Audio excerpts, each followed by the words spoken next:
Hello again, my name is Marina and I welcome you to another edition of Knights Templar International News. You wouldn't know it from the fake news liberal media, but March 2018 will go down in history as the month which changed the world. Future historians will note that this month saw two events which marked the moment at which the so-called New World Order lost its grip. The Washington Wall Street dollar empire began when the South was crushed in the American Civil War. It grew like a cancer with the creation of the private Federal Reserve Bank in 1913. It advanced its global ambitions when it achieved its First World War aim and destroyed the old empires of Germany, Austro-Hungary and Russia. It funded the Bolshevik Revolution as a weapon to destroy Christianity, just as more recently it created Al-Qaeda and ISIS. It seized global control during the Second World War, when it swapped some rusty old warships for the most valuable parts of the British Empire. It used the Cold War to herd the nations of the so-called free world into its economic and political cattle pen. And at the end of the Cold War, its puppets even helped it loot Russia. But in March 2018, the century of the dollar imperium came to an end. The KTI's intelligence team has been researching what has happened, and I'm going to sum up for you what they have uncovered. Empires rise and fall for many reasons. Very often it's a question of demography, or it might be civil war, or even natural climate change. But the best marker for the fortunes of empires is what happens to their money and their military. The details changed with technology, but across the ages it all boils down to two things: steel and gold. Let's start with the steel. With the military might of the dollar empire, the armed forces of the United States and of its puppet regimes in countries such as Britain and France. Since 1989 they have been the masters of the world.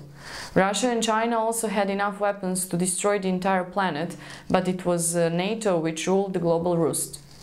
It was NATO that moved its border from the middle of Western Europe to the edge of Russia.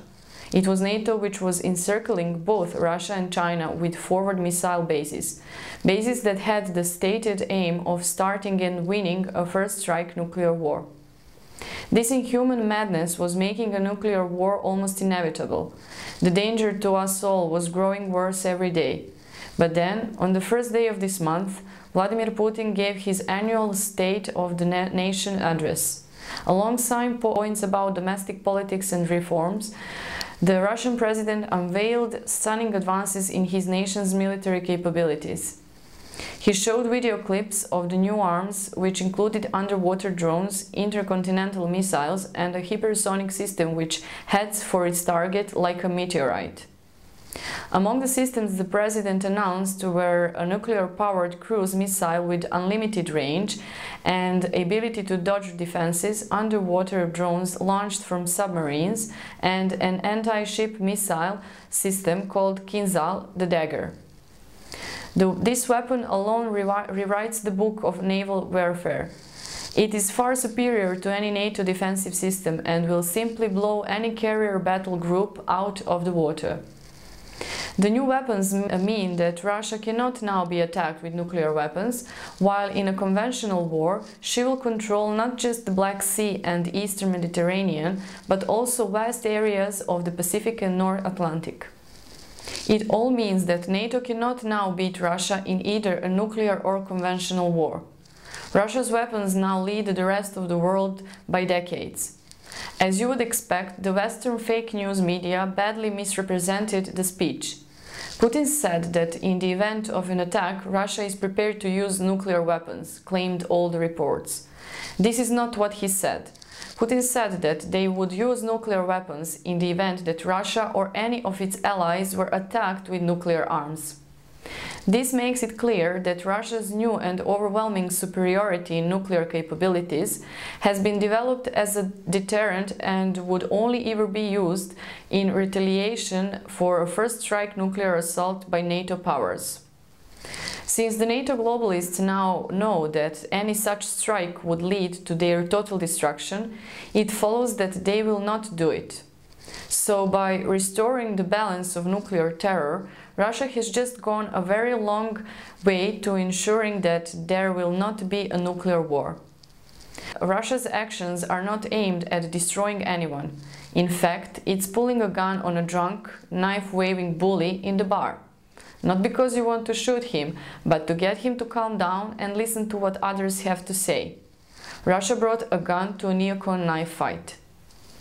The neocon project for the new American century was based on the idea of using force to maintain global US military supremacy for the next 100 years. Less ambitious than Hitler's 1,000-year Reich, it hasn't lasted much longer than Adolf's equally mad fantasy.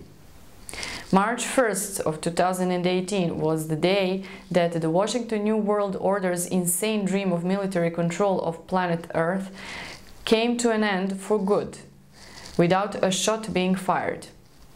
The second pillar of the neocon project for global domination was to keep the Federal Reserve's privately created dollar as the world's only reserve currency and the only currency for trading oil. This scam has allowed the USA to live far beyond its means since 1972.